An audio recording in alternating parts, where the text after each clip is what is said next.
yumvikane ku buryo budasubirwaho ko ubwami bwa kane bwa Roma ntagatifu nibwo bwa nyuma hasi bari barategura intambara ikomeye kandi izabahuza bo ubwabo bakarwana. Akaba ariyo mpamvu ubu ngubu abanyagitugu bakomeye batatu ku isi, ubwo uwa mbere ni Donald Trump, uwa kabiri ni Vladimir Putin, wa gatatu ni Xi Jinping mu Bushinwa. Inzibacyuho twishize muri bwa bukoroni bukomeye cyane, kandi ntabwo leta yajyaho, icyo nkubwira ntabwo leta yahanuwe ari nayitegurwa yashobora kubaho hatabaje kubaho indi ntambara ya gatatu. Intambara ya gatatu igomba gukomera kuko intambara ya mbere yashyizeho akantu ko bita ngo ni League of Nations, intambara ya kabiri ishyiraho umuryango w'abibumbye United Nations. Ubwo rero intambara ya gatatu igomba gushyiraho leta imwe rukumbi itegeka isi kandi ikoresha ibogamiye gutwaza abantu mu kazo mu Kirundi cyangwa zigihe gitugu. Gusenga everyday, gusenga buri munsi, nusenga uzanesha, nunanigwa gusenga uzaneshwa.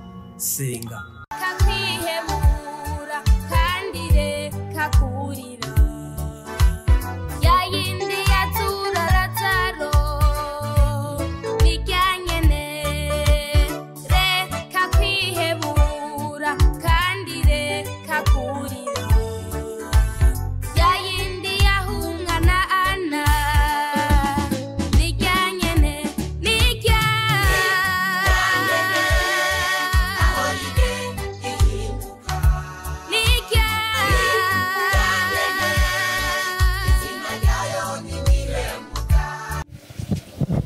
reka ngusuhuze inshuti ya gusenga everyday, nizere ko mumeze neza mu bisanzwe. Muri kumwe nanje Manakiza Edouard, abari mu Rwanda shalom, abari mu Burundi shalom, abari muri Afrika mwese mumva ikirundi n'ikinyarwanda n'ikinyamurenge n'ikinyabwisha shalom shalom. Turakunda ku mugabane wa Burayi shalom, mukurikirana ibiganiro byacu. Abari ku mugabane wa Amerika mukurikirana ibiganiro byacu shalom shalom. Abari ku mugabane wa Aziya mukurikirana ibiganiro byacu shalom, turasuhuje mu izina rya Yesu. Abari ku mugabane wa Oceania mukurikirana ibiganiro byacu turasuhuje kuri gusenga everyday. Nkuko mubona kuri kamera za gusenga everyday turi kumwe na Pastor Musisira. Pastor, muraho neza? Amakuru yanyu? Amakuru turaho, turanezerewe, turiho, Imana cyaturinze kandi tubone umwanya namwe kubasuhuza. Ego no kwishimira kandi kuba turi kuri no rubuga none twiringiye ko aba gusenga everyday noneho tubonye umwanya wo kongera kuba tuganira nabo, tukabona nabo tubashuhuje, tubifuriza ibyiza. Ego murakoze Pastor, mwanatangira musenga Imana. Murakoze, twadushima Imana ishobora byose, uri Imana yacu, ukora ibikomeye, ukora ibitangaza. Niyo mpamvu turiho duhumeka kandi tuba tukifite amahoro. Ushimwe cyane, uhimbazwe Mana Nyiringabo, wowe ukora ibyo byose. Tugushimiye ko tugeze amahoro, tugushimiye ko ducishije hose. Twongeye kandi kukwinginga kugira ngo iki kiganiro tugiye gusangira kibe igishobora kuba cyakungura abazacyumva, ariko cyane cyane kibereka ubuhungiro nyabwo cyangwa inzira we waduciriye nk'Imana idukiza ibyago byo muri iyi si, kugira ngo tuzabaye nawe ubuziraherezo munezero. Ushimwe ko mwiye kubikora Mana yacu, kubwa Yesu Kristo umwami wacu. Amen. Amen. Pastor, turi mu bihe bya nyuma kandi n'ibimenyetso bigaragaza kugaruka kwa Yesu birahari. Hariho ibintu byinshi birimo bigenda bihindagurika ku isi, imihindagurika y'ibihe n'ibintu bigenda bihinduka. Pastor, twagiye dukora ibiganiro byinshi, ubwira tubwira gahunda zihari za wa mugore kuri bya bitabo 25 isi genderaho. Nibuka ko twagiye dukora ibiganiro byinshi uvuga ko nibuka ko hari ibiganiro tugiye dukoraho uvuga uti Trump ni umuntu atsinze akaba perezida wa Amerika, hazabaho ibintu byinshi bizahinduka ku isi. Pasi turabona Trump ku isi arimo agenda azana amahoro ahantu ibihugu hari intambara. Urebye za Ukraine arimo aragerageza guhuza, urebye n'indi ntambara za Kongo arimo aragerageza uburyo yazihosha zigahagarara. Urabona ko mu bintu yarahiriye ari byo agenda ashaka mu bikorwa. Pasiteri, urabivugaho iki nk'umuntu wakurikiye gahunda y'isi y'uriya mugore isi genderaho? Trump yaje mu mushinga tujya tuvuga witwa Project 2025 cyangwa umushinga w'umwaka 2025. Akaba rero yarazanywe no kugira ngo mu by'ukuri asohoze ubuhanuzi bugomba gusohora, avuga ngo isi igiye kwinjira mu gihe gikomeye cyane cyitwa izibacyuho, inzibacyuho ni igihe cyo kuva mu gihe runaka twinjira mu kindi. Isi yagiye itegurwa mu buryo bunyuranye, hariho kuyitegura mbere na mbere mu buryo bwa politike no mu buryo bw'imibereho y'abantu. Isi rero yarateguwe kugira ngo yinjire mu nzibacyuho. Inzibacyuho mvuga n'inzibacyuho yo kuva mu butegetsi twari tumenyerejwe kumara imyaka 80, cyane cyane nyuma y'intambara ya kabiri y'isi yose, kugira ngo twinjire noneho mu kindi cyiciro gikomeye cyane cyo guteguriza noneho ku buryo bwihuse kuza kwa Antikristo. Niyo mpamvu Bibiliya ivuga ayo magambo tubona mu Byahishuwe 17 umurongo wa 9 kugera ku murongo wa 11. Hari amagambo agira ati umurongo wa 9 uravuga ngo aha niho hakwiriye ubwenge n'ubuhanga. Iyo mitwe 7 niyo misozi 7, niyo misozi 7 uwo mugore yicaraho, kandi niyo bami 7. Abatanu baraguye, umwe ariho, undi ntaraza, kandi naza azaba akwiriye kumara igihe gito. Ya nyamaswa yari ikaba itakiriho, iyo ubwayo n'uwa 8, nyamara kandi n'umwe muri ba bandi 7, kandi arajya kurimbuka. Amen. So turimo turareba kuza k'ubwami, ubwami mu gifrimaso bwo bita the fourth reich, cyangwa ubwami bwa 4 bwa Roma ntagatifu. Byumvikane ku buryo budasubirwaho ko ubwami bwa 4 bwa Roma ntagatifu nibwo bwa nyuma, kandi buzaba buyobowe n'inyamaswa ya 4, aribwo bwami buriho ubu ngubu bw'Abaroma. Ariho kandi umwami wabwo yitwa umwami wa 8, ariwe Antikristo. Niwe ugiye kuza rero. Ni ukuvuga ngo Trump araganisha isi, kuko nkuko n'ababyivugira ariko ariwe mutware w'isi yose. Buriya hari amarenga y'abaca. Ni ukuvuga ngo ibyo akora, ibyo ategura, abihawe na ba shebuja, ni ukugira ngo isi ayinjize mu cyago gikomeye cyane. Niyo mpamvu tuvuga yuko tubyita inzibacyuho. Isi igiye kuva mu gihe twari tumenyereye tumaze mu myaka 80, kandi kiriya gihe tumaze mu myaka 80 cyahanuwe yuko ari igihe cy'umwami ngo wa 7 uzamara igihe gito, kuko kuva intambara ya kabiri y'isi yose yarangira havutse imikorere yitiriwe inyamaswa yavuye mu gitaka y'amahembe 2, ngo ariko asa n'ay'umwana w'intama, ngo ariko ikavuga nk'ikiyoka.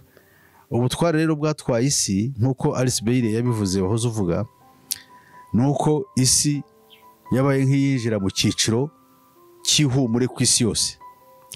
Intambara zirashira, ibihugu byinshi hafi ya byose ku isi bihabwa ubwigenge, abantu hakabaho intambara. Izo ntambara zabayeho zabaga ari intambara zishekeje, zabaga ari intambara ziri intano. Ni ukuvuga ngo umwiryane wabaga mu gihugu runaka. Ntabwo nyuma y'intambara ya kabiri y'isi yose hongeye kugaragara igihugu gitera ikindi ku mugaragaro ngo birwane, ahubwo habayeho intambara zabaga mu bihugu bwazo, zikaba civil wars, cyangwa intambara z'abaturage ubwo bisubiranamo, cyangwa za kudeta n'ibindi bimeze bityo, nkuko nabwo bimeze hafi ku isi yose.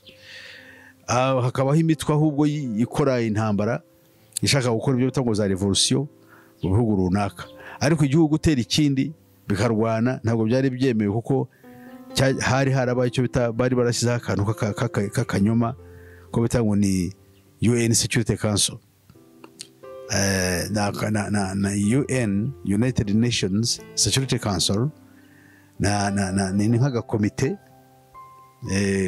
cyangwa akanama ka Loni gashinzwe amahoro ku isi, kandi kaba kagizwe n'ibihugu bifite ikiboko bikomeye mu mafaranga, bikomeye mu ntwaro za kirimbuzi, kandi ibyo bikitwa yuko ibyo bihoraho byari bifite intebe ihoraho mu muryango w'abibumbye. so muri mu kujisha kwabo bakagenda bakoresha batyo ibihugu cyakora bakenyegeza intambara. Izi ntambara zaje mu myaka za 90 hiyongereho n'indi mikorere yo kureba imitwe y'iterabwoba. Urumva iyo ni faze yindi yo kuzana amage n'intambara mu isi n'ubwicanyi. Ubu rero Trump arimo aratuvana muri icyo cyiciro kugira ngo twinjire mu kindi cyiciro cy'iziba cyuho ituganisha mu gushyiraho leta imwe ku isi, leta izaba iyobora isi, kandi iyo leta izaba iyobora isi izaba ari leta y'igitugu, ntabwo izaba ari leta yihanganira ibitekerezo cyangwa se abatavuga rumwe nayo nk'uko twamenyerejwe ibinyoma tumaze mu myaka 80. Yeah. So hakaba hariho rero gahunda yo kugira ngo ibyo tubigereho. Iyi gahunda rero tugiye kwinjiramo abantu bose ntago bashobora kuyumva, iteye ubwoba, ntago abantu babyumva. Abantu basigaye bavuga ibintu, Trump nk'umuntu uyoboreye araza akavuga ibintu, mu gitondo akavuga ibi, bikaba ari ibintu bihora bihindagurika, kandi bikaba bigiye kugenda bikwira isi yose. Ukumva ngo mu Burayi amahoro yaho yayongeje, abashinwa yabagize atya, ukareba ko hari imidugararo, ariko iyo midugararo nubwo ihari hari abayungukiramo. Rubanda rutuye isi rwo rugiye kuyoberwa. Kuki bimeze kuriya se? Nuko abantu bose bagiye gukangurwa bakagira ibintu byo kugenda bakena, bamwe mu mishahara ntibiti kibafasha, abandi bakagenda bahindagurika ukundi. Ariko ikigamijwe ari kugira ngo abantu bace bugufi bemere ikigomba kubaho, kigomba kubakorerwa. Ikaba ariyo mpamvu ubu ngubu abanyagitugu bakomeye batatu ku isi barimo bagenda bagiye guhuza umugambi wo gukoranira hamwe, kandi ubundi bitakundaga. Ubwo uwa mbere ni Donald Trump, uwa kabiri ni Vladimir Putin, uwa gatatu ni Xi Jinping mu Bushinwa. Abo rero ni abantu bakomeye batangaje isi, kuko Uburayi bwakoranaga na Amerika ndetse na za Canada zakoranaga na Amerika bari mu muryango umwe wa OTAN. Barasa nk'abona yuko Trump arimo abishitura, ahubwo kare bajya gufatanya n'abariya. Kiriya rero barimo baradoda ikintu kindi isi itari imenyereye. Icyo kintu nimara kukidoda kikabaho kizaba gikomeye, ariko wibuke ko nubwo bakidoda batyo, hasi barimo barategura intambara ikomeye kandi izabahuza bo ubwabo bakarwana abantu bose bashishikaye, kuko babona yuko hari ikibazo. So ibyo rero baragenda babikora muri phases.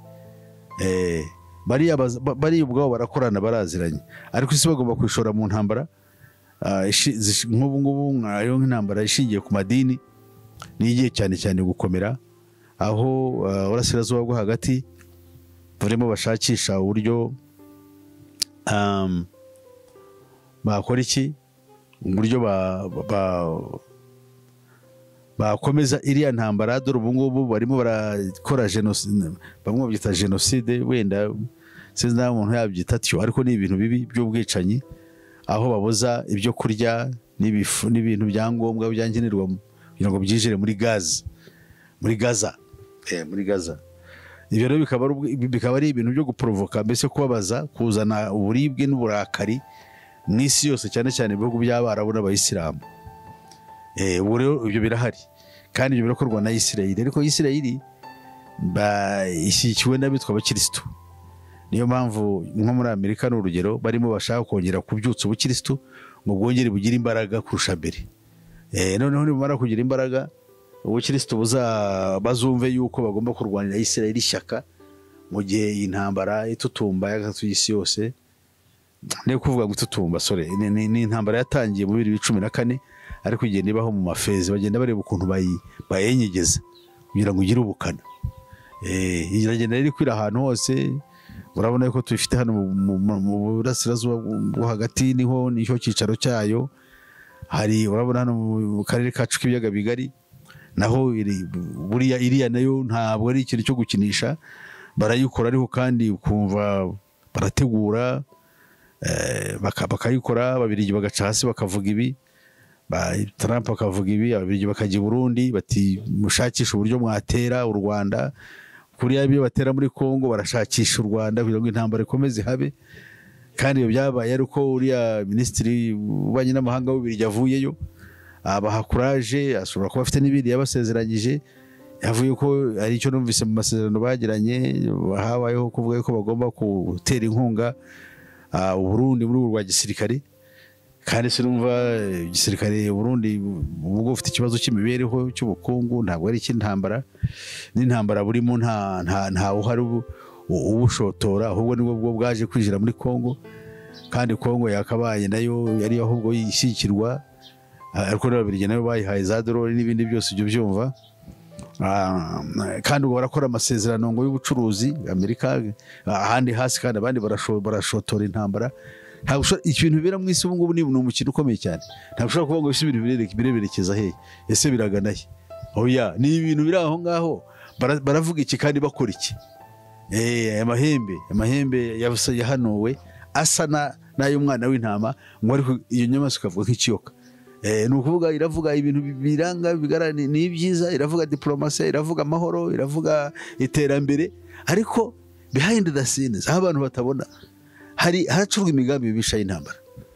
So rero ntabwo bungu hari intambara iri hagati tutumba mu Buhinde no mu Bushinwa no mu Pakistan, muri Aziya, the Asian Giants, ibihugu byo muri Aziya bishobora kugira bite bikakubitana, nta hari amahoro, kandi abantu bagapfa ubusa, abantu bagapfa ikintu utatekerezaga, nka biriya bafasha abantu ba mukerarugendo bakabica, kandi ababishe bikavuga ko ari abayisilamu b'intagondwa kandi baturuka muri Pakistan, kandi ngo barwanire ubwigenge bw'intara ya Kashmir.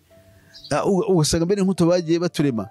Buriya nk'Ubuhinde amateka twereka ko kera Ubuhinde na Pakistan ndetse n'icyitwa Bangladesh byari igihugu kimwe cyitwaga Indian subcontinent.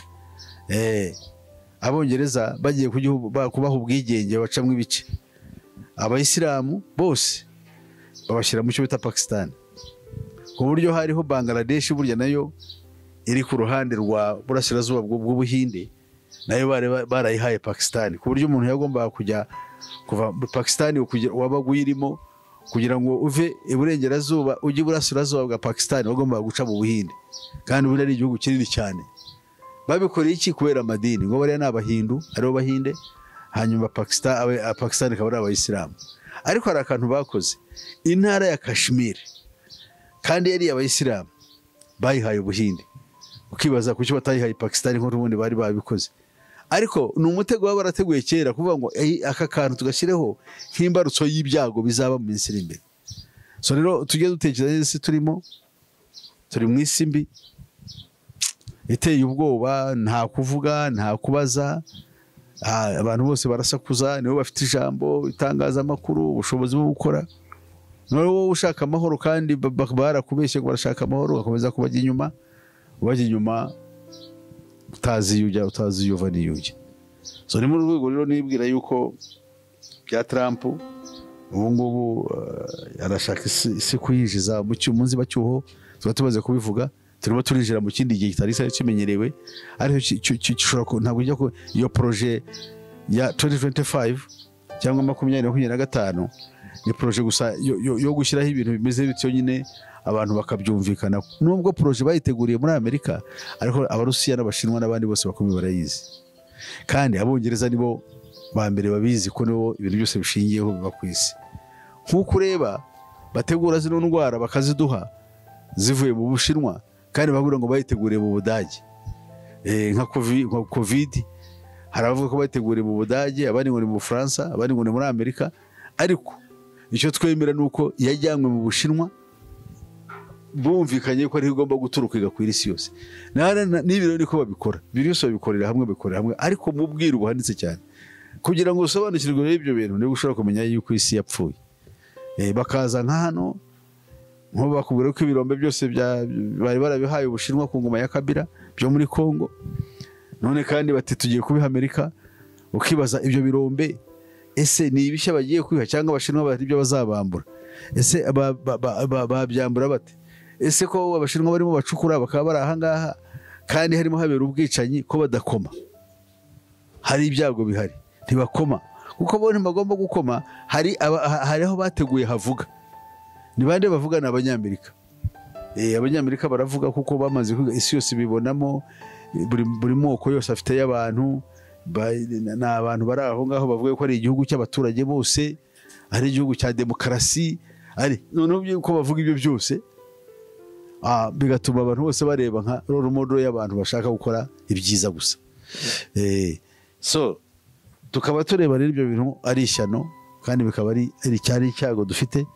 So muri make rero aho tugira tugana n'ibyo, Donald Trump nyine urabona agira atya agakinga za ambasade, akakinga aho Amerika ajya gitanga amafaranga, kandi biriya bintu baba bakoze ntacyo biba bigamije gukiza Abanyamerika twese, kandi babikoze babizi barabyubaka kugira ngo habeho interdependence, uburyo bwo kuba abantu bakesha abandi kubaho. Noneho ubu ngubu barimo barabikata. Ni kuko umuntu kugukata uri hejuru y'igiti agatangira akagitemera mu mizigo kigwe, iyo kiguye fose ntubukibayeho. Rero kutuba baratumenyereje ngo ibintu ngo ni USAID, tuvuge n'urugero bitanga imfashanyo mu barwaye, mu batishobora, mu bakene, kandi nibo badukenesha, badukenesheje, bamaze kudukenesha baduhukuraho uburyo bwo kubaho kwacu twari tumenyereye, aho kugira ngo babuteze imbere. Urugero nkano mu Rwanda babutuzi bwari bushingiye ku nka, inka barazica. None se Pastor Trump agamije iki ko arimo yumvikanisha ibihugu kandi birimo bigenda bija mu bikorwa? Ikintu we agamije ni iki? Ni ukwereka abantu uko Amerika cyangwa ko ari mwiza ariko behind hari ikindi cyihishe?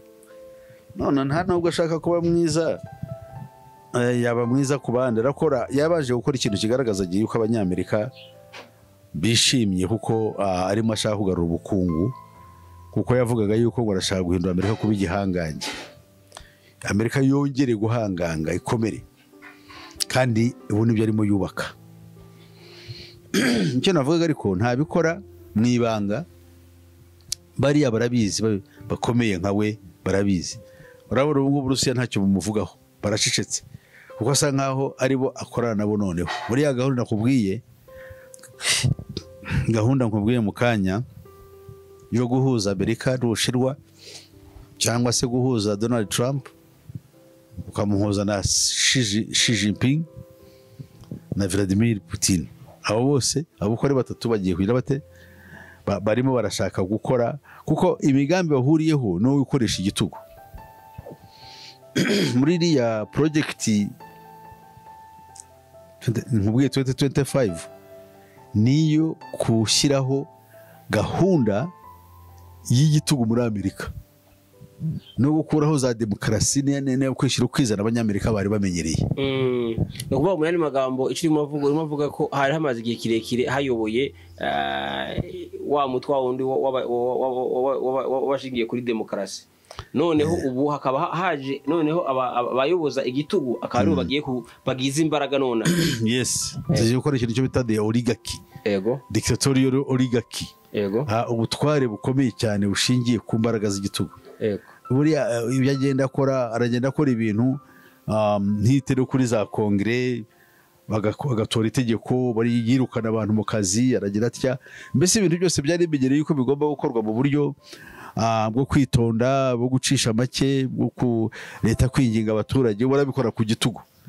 Ubwo ni imbanziriza mushinga, aragenda amenyereza abantu Abanyamerika, kubamenyereza yuko isi yarebaga Amerika nk'ahantu haturuka isoko y'ibyo bita demokarasi.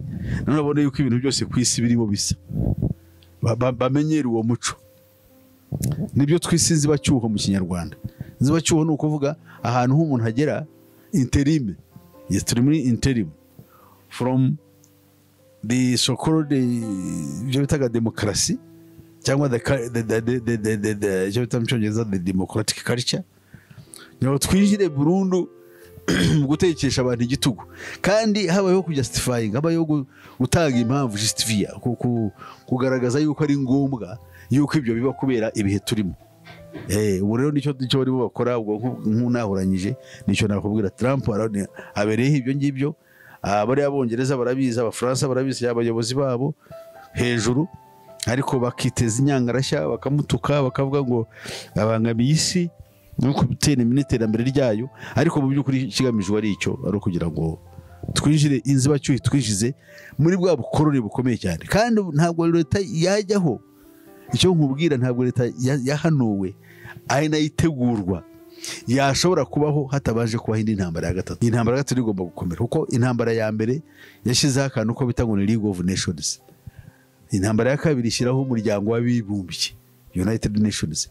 Ubwo rero intambara ya gatatu igomba gushyiraho leta imwe rukumbi itegeka isi, kandi ikoresha ibogamiye gutwaza abantu mu kazo mu Kirundi cyangwa igitugu. Pastor, niki wabwira abakristo bari ku mpande zine z'isi, ibi kubabwira ibirimo birategurwa n'ibimwe biraba ni byiza kugira ngo abantu bamenye amakuru, bamenye behind y'ibintu bimwe biraba, ariko se nikihe wabwira abakristo batuye isi, nihe nama wabagira kubijanye n'ibyo barimo barareba? Urakoze. Inama nagira abakristo no ikiyanye n'ubuhanuzi. Ijambo ry'Imana riravuga mu Byahishuwe 17 umurongo wa 12, haravuga ngo ya mahembe 10 babonye niyo bami 10 batarima, ariko bahabwa gutekera hamwe na ya nyamaswa nk'abami kumara isaha imwe. Abo bahuje inama baha ya nyamaswa imbaraga zabo n'ubutware bwabo, bazarwanya umwana w'intama, ariko umwana w'intama azabanesha, kuko ari we mutware utwara abatware n'umwami w'abami, kandi abari hamwe nawe bahamagawe, batoranyijwe, kandi bakiranutse nabo bazayinesha. So bakundwa rero, Imana ibahe umugisha. Kuko ribajijwe n'umunyamakuru, igisubizo ni ikihe? Igisubizo cy'isi katoye turebe. Bibiliya yavuze ngo ya mahembe 10, amahembe 10 babonye ngo no butware buzafatanya n'inyamaswa. Ubwo butware bufatanyije n'inyamaswa rero bwarateguwe muri no leta izamara igihe gito.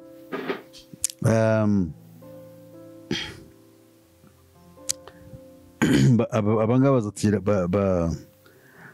baratekera hamwe n'inyamaswa nk'abami. Ubu ni abami barategeka isi. Iyo tuvuze abami, bagombaga kwima muri ubwo bwami 10, ni bya bihugu by'ibihangange bigera ku 10, bigizwe na Amerika na Canada, Ubufaransa, Ubutaliyani n'Ubwongereza, Ubuyapani, Ubushinwa ndetse n'Uburusiya. Abo ni ngabo abami, harimo tutibagiwe n'Ubuhinde. Abo nibo bami 10 rero bategeka isi bahanuwe, kandi bariho ubu ngubu baratwara isi, bafasha nibo batuma system itegeki y'isi nk'umubumbe ishyirwa mu bikorwa, bitwaje amafaranga, kandi baba bitwaje n'intwaro zikomeye cyane bafite. Bibiliya iratubwiye rero ngo bo bahuje inama, iyo nyamaswa bayiha imbaraga zabo nk'uko tubibona, bazihaye imbaraga zose, nibo bakoresha amanyanga yose ari ku isi. Kandi Bibiliya ikavuze ngo hari icyo bazabakora, bazarwanya umwana w'intama, ariko umwana w'intama azabanesha, kuko ari we mutware utwara abatware n'umwami w'abami, kandi abari hamwe nawe bahamagawe, batoranyijwe, kandi bakiranutse no bazayinesha. Ni ukuvuga ngo twebwe abakristo bene data, icyo tugomba gukora, abahamagawe, batoranyijwe, barangwa no gukiranuka, nibo bashobora kunesha inyamaswa, ariko bari kumwe na Kristo. Kristo rero ndabahamiriza rwose, mbasaba, mbaterera kamo, ari inkuru zanjye kuri mwebwe, abazi yuko abumva aya magambo akumva hari icyo ababwira, kurushaho kwifatanya n'umukiza ariwe Kristo Yesu, kugira ngo duhangane n'intambara, kuko assurance dufite nuko bivuzwe yuko ari umutware w'abatware, n'umwami w'abami, azarwanya inyamaswa, kuko nayo iramurwanya.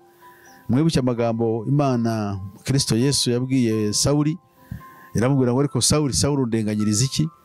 Sawuli arabwira, asubiza umukiza, aramubwira ati se nyagasani urinde ko ntakuzi? Aramubwira ati nigiye Yesu w'i Nazareti urenganya. Ati abantu bufata ukabanje ukabagira nabi, rigiye uburenganya. kuko abantu banjye ari umubiri wanjye. Ubu rero hariho ubwicanyi n'ubugome n'imigambi mibisha igirirwa ubukristo bwose ku isi kugira ngo buhanagurwe bwe kongera kumenywa no kwibukwa. Hanyuma aya madini y'abapagani aba ariyo atera imbere, n'abitirwa ubukristo bayobye, baramye ibishushanyo, bashobore no kwinjira mu kintu kimwe cyitwa igishushanyo gisengwa. Nicyo barimo badutegurira, ni ukuvuga barategura mu gihe bategura leta imwe y'ingome iteguriza kuza kwa Kristo itegeka isi yose, hagomba no kubaho no kwinjira mu by'iyobokamana kugira ngo naryo rigire naryo ribe rimwe, aricyo twita igishushanyo gisengwa kizicisha abatakiramya. So rero mube maso, mukanguke, kuko turimo turinjira mu bihe bigoranye kandi biruhanyije, haba mu mibereho y'abantu cyangwa se muri mu buryo bw'imyizerere. Murakoze. Ni gute pasiteri abantu bakanguka? Ni gute abantu baba maso abakurikiye gusenga everyday?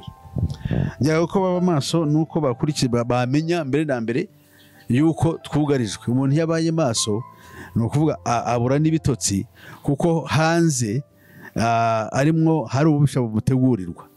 Icyo gihe rero aba maso ntasinzire, nta n'ubutotsi byashobora kuza, kuko aba ahangayitse.